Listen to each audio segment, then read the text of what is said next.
Hello नमस्कार, मी सुवर्णा सोम किचनमध्ये परत एकदा तुमचं अगदी मनापासून स्वागत. सगळे सबस्क्रायबरचे धन्यवाद, सगळे व्ह्यूअर्सचे मनापासून आभार.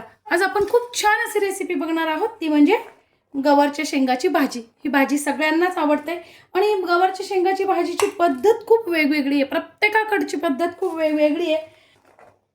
तर बघा, त्यासाठी मी इथे हा गावठी गवार आहे, गावरान गवार आहे. तुम्ही यात चपटा पण गवार येतो, एक खाजीचा येतो, काटेरी पण येतो. तर तुम्हाला तुमच्या आवडीनुसार गवार घ्यायचा आहे.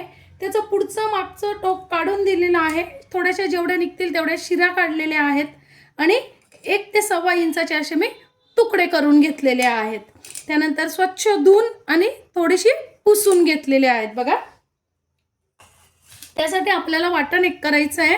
तर मी इथे घेतलेलं आहे थोडंसं खोबरं, 5-6 लसणाच्या पाकळ्या, अर्धा इंच आलं आणि कोथिंबीर. कोथिंबीरीत थोड्या अशा काड्यांसह घेतलेली आहे, कवळ्या काड्यांसहच मी कोथिंबीर घेतलेली आहे.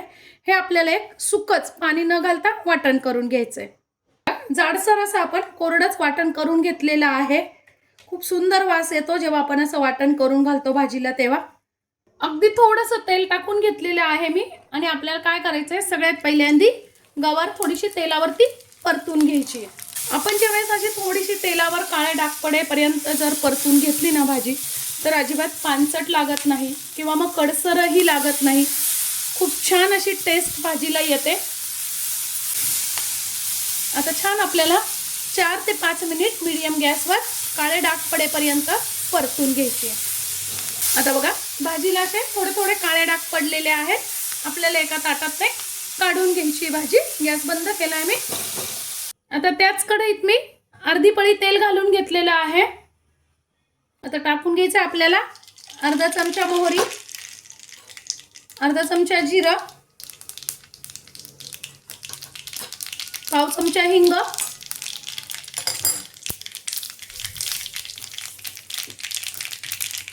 त्यानंतर कढीपत्ता आणि आपण केलेलं वाटण.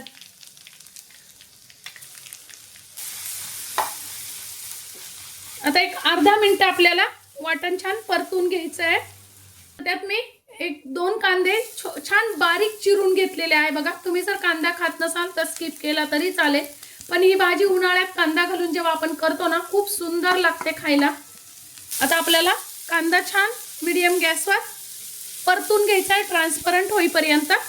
कांदा हा बारीकच चिरा, गवारच्या भाजीला बारीक चिरलेला कांदा छान लागतो. कांदा आपला छान परतणं झालेला आहे. आता टाकून घ्यायचं आपल्याला त्यात एक छोटा टोमॅटो मी टाकलेला आहे. टोमॅटो टाकली, भाजी खूप सुंदर लागते. तुम्हाला जर टोमॅटो आवडत नसेल ना, तर तुम्ही थोडंसं लिंबू पिळू शकता किंवा मग एखादा आमसूल पण घालू शकता भाजीत या. म्हणजे त्याने काय होतं, तुम्हाला जर गवारच्या भाजीने कोणाला खाल्ल्यानंतर थोडीशी खाज आल्यासारखं होतं, तर तसं अजिबात होत नाही. थोडंसं याच्यात आंबट काहीतरी टाकलं ना, तुम्ही अर्ध लिंबू पण पिळू शकता, म्हणजे मग तुम्हाला तो त्रास होत नाही. थोडीशी टाकून घ्यायची आपल्याला हळद, त्यानंतर 1 ते 1.5 चमचा तिखट. तिखटाचं प्रमाण तुम्ही तुमच्या चवीनुसार कमी अधिक करू शकता. 1 चमचा काळा मसाला, मसाल्याचं प्रमाण पण तुम्ही कमी अधिक करू शकता. त्यानंतर थोडासा मी गोडा मसाला पण टाकलाय, थोडासा काळा मसाला टाकलाय आणि 1 चमचा धने जिऱ्याची पावडर टाकून घेतलेली आहे. हे सगळं तुम्ही तुमच्या चवीनुसार कमी अधिक करू शकता. आता हे छान आपल्याला परतून घ्यायचंय. परत थोडंसं त्याच मिक्सरच्या भांड्यात पाणी टाकून घेतलेलं आहे. बघा, या पद्धतीने तुम्हाला कसं जसं हवं तसं तुम्ही पाणी टाकून घ्यायचंय. आणि आता हे आपल्याला छान उकळून घ्यायचंय. आता छान उकळलंय, टाकून घ्यायची आपण परतून घेतलेली गवार. वा,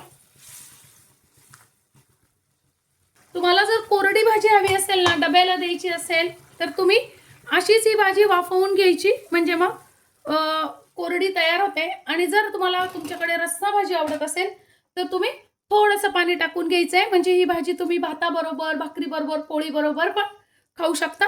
मी पण, आमच्याकडे पण रस्सा भाजीच आवडते ही, म्हणून पाणी टाकून घेतलेलं आहे. बघा,